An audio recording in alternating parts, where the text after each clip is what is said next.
एक लड़का अपनी शादी के लिए लगातार कई लोगों से कहता था कि भाई मेरी शादी करा दो। जब लगातार ये शादी के लिए कहता था तो एक दिन एक दुल्हन मिल जाती है, लेकिन जिस तरह से दुल्हन मिलती है ये तय किया जाता है कि यह शादी जो होगी वह सादगी के साथ होगी। शादी हो जाती है और मंदिर में शादी होती है, दोनों मिलते हैं और सुहागरात मनाते हैं। दरअसल दुल्हन जो होती है वो उत्तराखंड के उधम सिंह नगर की रहने वाली होती है और दूल्हा जो होता है उत्तर प्रदेश की जिला मुजफ्फरनगर का। तिता एक थाना क्षेत्र होता है और थाना क्षेत्र का गांव होता है दूधाधारी। दरअसल दोनों जब सुहागरात मनाते हैं उसके बाद दुल्हन अपने घर से कुछ खाने के लिए सामान लेकर आती है। वह खाने का सामान न केवल दूल्हे को दिया जाता है बल्कि घर के सदस्य जो होते हैं वह सभी को दे दिया जाता है। अब दिन निकलता है, जो आसपास की महिलाएं अगले दिन उस दुल्हन को देखने के लिए आ रही थी और महिलाओं ने देखा कि पूरे घर के जितने भी लोग हैं सब के सब बेहोशी की हालत में है, उनको होश नहीं है और उन्हें होश में लाया जाता है तो पता चलता है कि दुल्हन रात में जो सामान था सामान समेटकर यहाँ से फरार हो चुकी है, भाग चुकी है। अब जो दूल्हा था वो परेशान हो जाता है। आसपास के लोग कहते हैं कि तुम्हें थाने जाना चाहिए और थाने जाने के बाद इसकी मामले की एफआईआर दर्ज करानी चाहिए। दूल्हा यानी कि बादल सीधा नजदीकी पुलिस स्टेशन तितापी जाता है और तितापी जाने के बाद वह एफआईआर दर्ज कराता है कि 1 मार्च 2024 को उसकी शादी होती है। दुल्हन के साथ उसने सुहागरात मनाई और रात में वह सामान समेटकर यहाँ से भाग जाती है। पुलिस एफआईआर दर्ज कर लेती है और उस दुल्हन की तलाश करना शुरू कर देती है। कुछ वक्त बीत जाता है। 6 मई 2024 को आखिरकार दुल्हन और साथ ही जो उसके साथी थे 6 लोग वो पुलिस के हथे चढ़ जाते हैं। पुलिस उन्हें गिरफ्तार करके जब लेकर आती है तो उसके बाद फिर सभी का मेडिकल परीक्षण कराया जाता है। दरअसल जब किसी को जेल भेजा जाता है संबंधित धाराओं में तो उसका मेडिकल परीक्षण जरूर करा जाता है, ये देखने के लिए वो कितना स्वस्थ है और कितना अस्वस्थ है। अब मेडिकल रिपोर्ट आती है तो मेडिकल रिपोर्ट देखने के बाद पुलिस वालों की आंखें खुली की खुली रह जाती हैं। उसके बाद दूल्हे को बुलाया जाता है, उससे कहा जाता है कि एक बार दुल्हन को देखो, क्या सचमुच तुमने इसी दुल्हन के साथ सुहागरात मनाई थी? तो दूल्हा कहता है जी मैं बिल्कुल पक्के दावे के साथ कह सकता हूं कि मैंने इसी के साथ सुहागरात मनाई थी। पुलिस वाले मेडिकल रिपोर्ट देखने के बाद एक बार कुछ चाहते भी थे कि ना बताई जाए, लेकिन बताने वाली बात थी, छुपाने वाला उसमें कुछ था नहीं। दरअसल दुल्हन जो होती है वो एड्स की बीमारी से पीड़ित थी। अब ये बात जब दूल्हे को पता चलती है तो उसके पैरों तले जमीन खिसक जाती है। वो सोचने पर मजबूर हो जाता है आखिरकार करे तो क्या करे। पहले से उसकी शादी नहीं हो रही थी, शादी भी तो एक ऐसी महिला से जो किया एड्स से पीड़ित होती है। अब इसके बाद दुल्हन जाती है जेल और उसके जो साथी होते हैं बाकी 5 या 6 लोग जितने भी थे वो सब के सब जब जेल चले जाते हैं तो मुजफ्फरनगर के जो जेलर साहब होते हैं उनसे बातचीत कर रहे थे और दुल्हन से पूछा जाता है कि तुमने ऐसी कितनी शादियां की हैं, शादी करने के बाद लूटने के कितने दुल्हों तुमने लूटा है? तो दुल्हन कहती है जी मैंने हाल फिलहाल में 5 दुल्हों को लूटा है। एक तरफ खबर छप जाती है कि इस दुल्हन को एड्स की बीमारी है और दूसरी तरफ ये जेल से खबर आती है कि उसने 5 और दलों के साथ ऐसे ही सुहागरात मनाई है, यानी कि जो अपनी अंदर की बीमारी है हो सकता है कि किसी दूल्हे को भी इसने परोस दी गई हो। अब पुलिस वालों को जैसे ही जानकारी पता चलती है पुलिस वालों की भी नींद खराब हो जाती है। पुलिस वालों ने उन दूल्हों को तलाश करना शुरू कर दिया जिससे उसने शादी की थी। जहां जहां तक भी खबर फैलती है उस लुटेरी दुल्हन की चर्चा होना शुरू हो जाती है और जो उसके साथी 6 लोग होते हैं उनको भी नहीं जानकारी थी कि उस दुल्हन को एड्स जैसी गंभीर बीमारी है। दरअसल आज की जो कहानी मैं आपको सुनाने जा रहा हूँ, इस कहानी को सुनने के बाद शायद आपको भी बड़ी हैरानी भी होगी, परेशानी होगी और गुस्सा भी आएगा और आपको हंसी भी आएगी। क्योंकि जो इस कहानी में होता है वो वाकई बहुत भयानक होता है। इसके रिजल्ट जो आते हैं वो भी बहुत भयानक आते हैं। आदाब, नमस्कार, सत श्री अकाल। मैं उस्मान सैफी। आज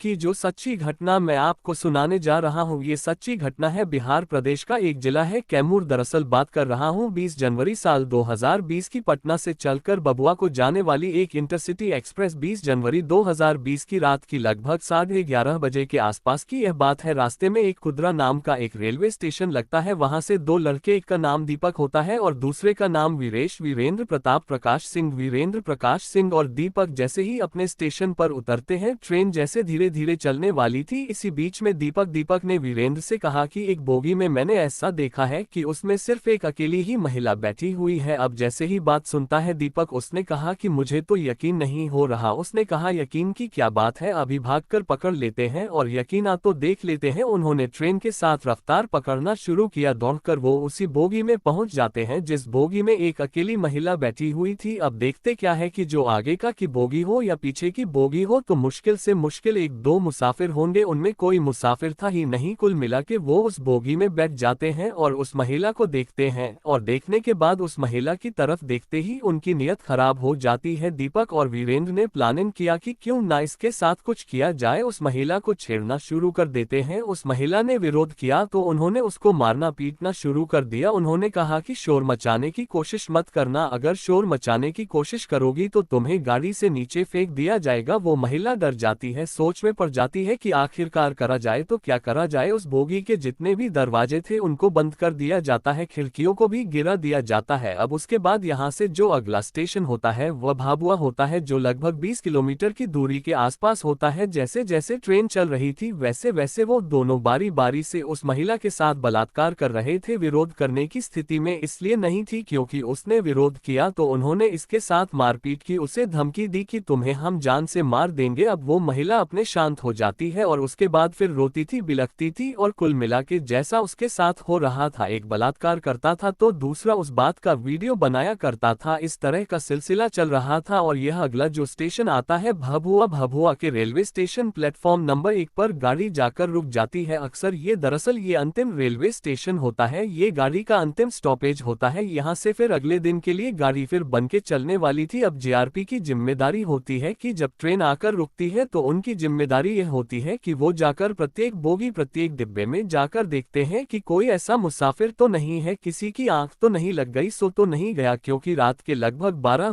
बजे के आसपास का वक्त हो रहा था। वो एक एक डिब्बे को इस तरह से देखते हुए जा रहे थे, जो कोई रुका हुआ था तो उसे यहाँ से कह रहे थे कि अपने जाओ, लेकिन जैसे जैसे आगे बढ़ रहे थे तभी उनकी नजर पहुंचती है एक ऐसी बोगी पर जहां से चीखने और चिल्लाने की आवाज आ रही थी। अब जब एक महिला कांस्टेबल होती है, एक पुरुष कांस्टेबल होता है, साथ ही एक दरोगा होता है विजय शंकर तिवारी, वो तीनों दौड़ते हुए जाते हैं और दौड़ने के बाद उसी बोगी की तरफ पहुंच जाते हैं। अब क्योंकि अंदर जाने की कोशिश कर रहे थे तो दरवाजे बंद थे। अब तीनों पुलिस वाले थोड़ा परेशान हो जाते हैं, तुरंत ही झांक देखा जाता है और आवाज लगाई जाती है कि हम पुलिस वाले हैं, तुम जो भी कोई हो, जैसे भी हो, शांत हो जाओ, नहीं तो अंजाम अच्छा नहीं होगा। पुलिस ने जब अपने तरीके से बातचीत की, अब दीपक और वीरेंद्र जो होता है उनकी हालत खराब हो जाती है, होश वाक्ता हो जाते हैं, और महिला भी अब जोर जोर से चीखने लगती है, चिल्लाने लगती है कि साहब जल्दी से मुझे बचाओ, ये मेरे साथ गंदा और घिनौना कृत्य कर रहे हैं। कुल मिलाकर दरवाजा खुलता है और जैसे ही दरवाजा खुलता है वो पुलिस वालों को चीरता हुआ एक लड़का वहां से मौका पाते ही भाग जाता है। लेकिन एक दूसरा जो लड़का होता है उसने क्योंकि कपड़े पूरी तरह से पहने नहीं थे, उसे संभलने का अवसर नहीं मिल पाया, और जब संभलने का अवसर नहीं मिल पाया तो पुलिस ने उसे दबोच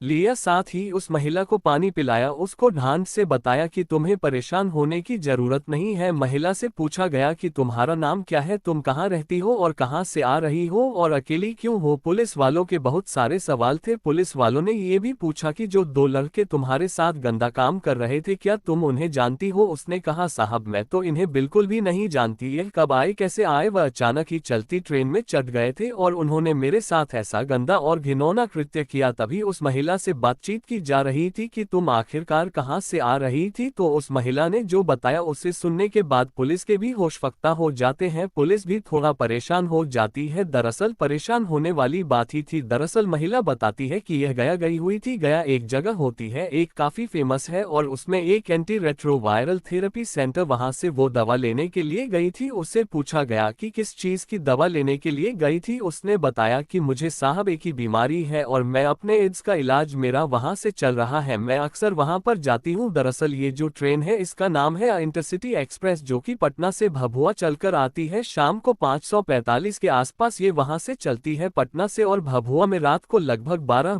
बजे के आसपास या उससे थोड़ा बहुत आगे पीछे ये पहुंच जाती है। इसका आने जाने का एक ही मात्र रास्ता है, इसलिए वो जा रही थी, वहां से आ रही थी। अब जैसे ही पुलिस वालों ने ये बात सुनी तो पुलिस वालों के एक बार को तो यकीन नहीं हुआ। उन्होंने फिर से पूछा कि तुम किस चीज का इलाज कराने के लिए जाती हैं, तो उसने कहा कि साहब मुझे एड्स की बीमारी है। दरअसल ये बीमारी उसके पति से उसको मिली थी। उसके पति की हालत जब ज्यादा खराब हो जाती है, पति उसका ज्यादा बीमार हो जाता है, तो पति उसको छोड़ के चला जाता है, कहता है कि अब मैं तुम्हारे साथ नहीं रह सकता, तुम्हारे ऊपर बोझ बन के नहीं रह सकता। पति जब उससे अलग होता है कुछ दिन के बाद ही उसके पति की मौत हो। हेलो दोस्त, आपका बहुत बहुत धन्यवाद। वीडियो को पूरा देखने के लिए आप हमारे चैनल को सब्सक्राइब करें और लाइक करें।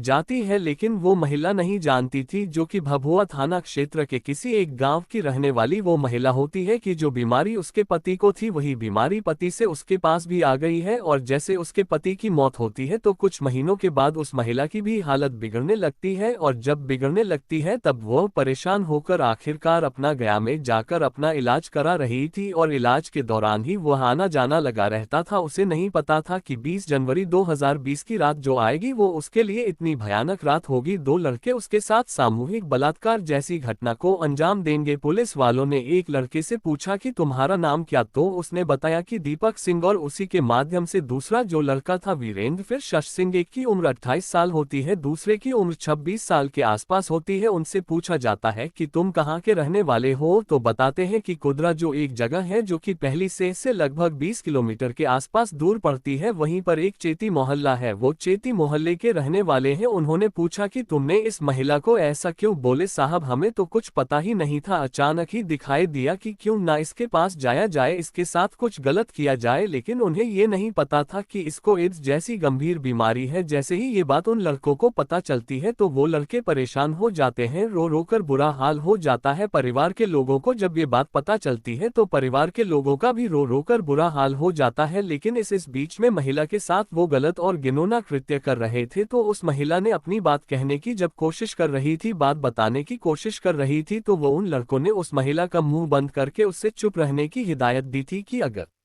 हेलो दोस्त, आपका बहुत बहुत धन्यवाद वीडियो को पूरा देखने के लिए। आप हमारे चैनल को सब्सक्राइब करें और लाइक करें।